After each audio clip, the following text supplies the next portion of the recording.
மற்றொரு அண்மை செய்தி, பெரம்பலூரில் ரவுடி கொட்டுராஜா என்கவுண்டர் குறித்து புதிய தகவல்கள் வெளியாகி இருக்கிறது. விவரங்களை தர இருக்கிறார் செய்தியாளர் துரைசாமி. வணக்கம், விவரங்களை வழங்கலாம்.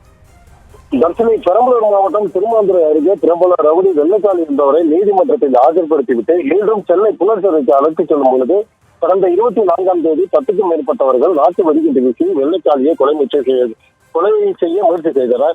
பெரும் பரபரப்பை ஏற்படுத்திய இந்த சம்பவத்தில் 5 தனிப்படைகளை அமைத்து பெரம்பலூர் மாவட்ட போலீசார் குற்றவாளிகளை வலைவீசி தீவிரமாக தேடி வந்த நிலையில் ரகசிய தகவலின் அடிப்படையில் சம்பந்தப்பட்ட குற்றவாளிகளை சுற்றி வளைத்த போலீசார் ரவுடி அழகராஜா உட்பட 7 பேரை நேற்று இரவு போலீசார் கைது செய்தனர்.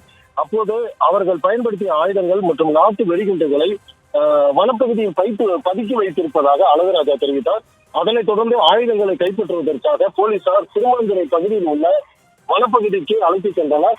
அப்போது திடீரென போலீசார் மீது மறைத்து வைத்திருந்த நாட்டு வெடிகுண்டை ஒன்றை வீசிய அழகுராஜா அறிவாளர் SI சங்கர் என்பவரை வெற்றிவிட்டு தப்ப ஓட முயன்ற போது மங்களமேடு காவல் ஆய்வாளர் நந்தகுமார் துப்பாக்கியால் சுட்டதில் தலையில் பலத்த காயமடைந்து பெரம்பலூர் அரசு மருத்துவமனைக்கு கொண்டு செல்லும் நிலையில் அழகுராஜா உயிரிழந்தார். காயமடைந்த SI சங்கர் பெரம்பலூர் அரசு தலைமை மருத்துவமனையில் சிகிச்சைக்கு வருகிறார். இச்சம்பவம் பெரும் பரபரப்பை எடுத்துள்ளது.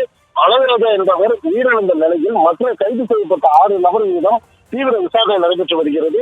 இதில் உயிரிழந்த அழகராஜா தலையில் ஏற்பட்ட பலத்த காயத்தில் உயிரிழந்தது.